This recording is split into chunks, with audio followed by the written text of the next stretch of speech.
messieurs, peuple congolais, est-ce que le dictateur Denis Sassou Nguesso apprend-il la violence à l'ensemble des Congolais? Ma réponse est à 99% oui. Et pourquoi?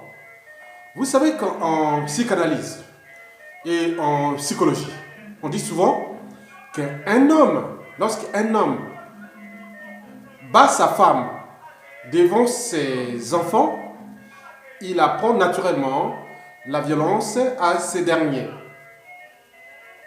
Ces enfants deviendront un jour des adultes. Et tiens, ça recommence.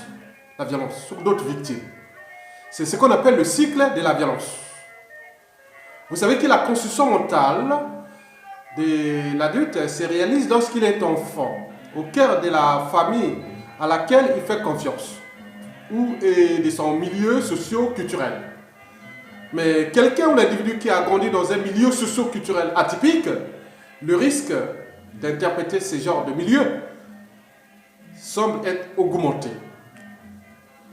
Oui, Youlou nous l'avait dit, le premier président du Congo. Il avait dit qu'un jour ou l'autre, le Congo aura un fou à la tête de cet État. Oui, et s'il avait raison, en tenant compte de la situation de M. Sassou Nguesso.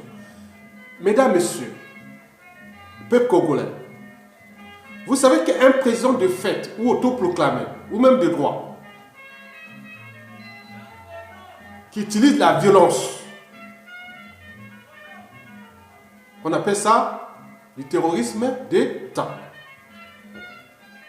Donc un pouvoir politique ou un gouvernement qui massacre ou torture ou traumatise sa population, on appelle ça du terrorisme d'État. Parce qu'il utilise les moyens de l'État, dans les codes publics, les armées, la police, la gendarmerie, les renseignements et tout, pour déshumaniser le peuple.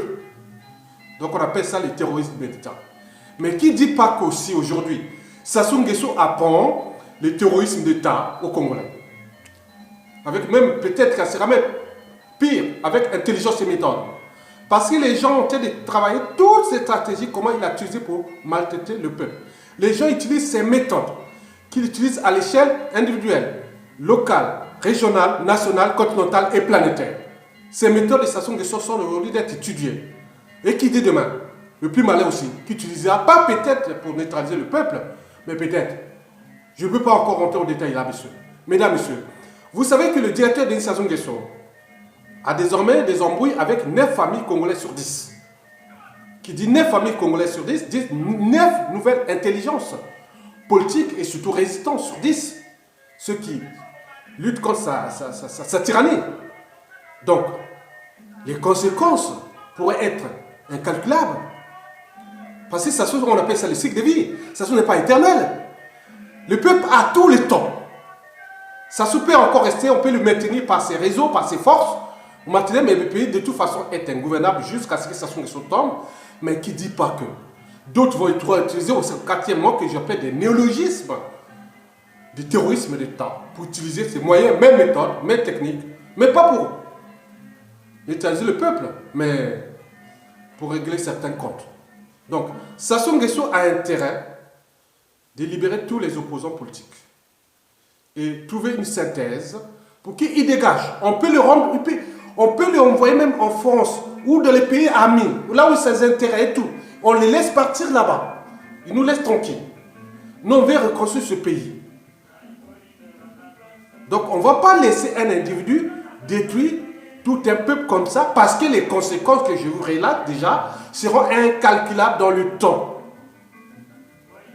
Parce qu'il y a des gens, je suis devant un mur de lamentation. Je ne suis que la voix, un lanceur d'alerte, un éveilleur de conscience. Et ma conscience est toujours au-dessus de l'appartenance, quelle qu'elle soit, intellectuelle, politique, tribale, raciale, autre. Moi, je suis toujours au-dessus parce qu'il y a la raison. J'ai franchi la barrière de la raison. Donc je sais la raison. Aussi la barrière de la conscience psychologique. C'est-à-dire, c'est du bien ou du mal. Ou morale même. La conscience morale du bien, la barrière du bien et du mal.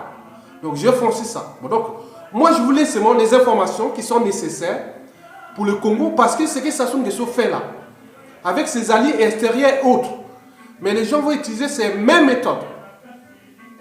Les gens étudient même des stratégies aujourd'hui, des stratégies qui étudient les méthodes que Sassou Nguesso utilise pour neutraliser son propre peuple, aussi neutraliser les opposants, les résistants, les emprisonnés. Non, mais peut-être que les méthodes seront même augmentées avec un État qui sera repensé au niveau des administrations, des forces, de l'économie, la force publique, des armées, autres, de l'économie et des moyens de renseignement, tout ça avec les technologies actuelles. Donc, continuez à détruire les peuples, mais le peuple a toujours les derniers mots et les derniers jugements. Je vous informe que le peuple a les derniers mots et les derniers jugements. Sassou, c'est terminé. Qui n'arrête ces conneries, l'humiliation d'un pays. Non, c'est terminé. Mesdames, Messieurs, je vous laisse comme je vous trouvais. À bientôt.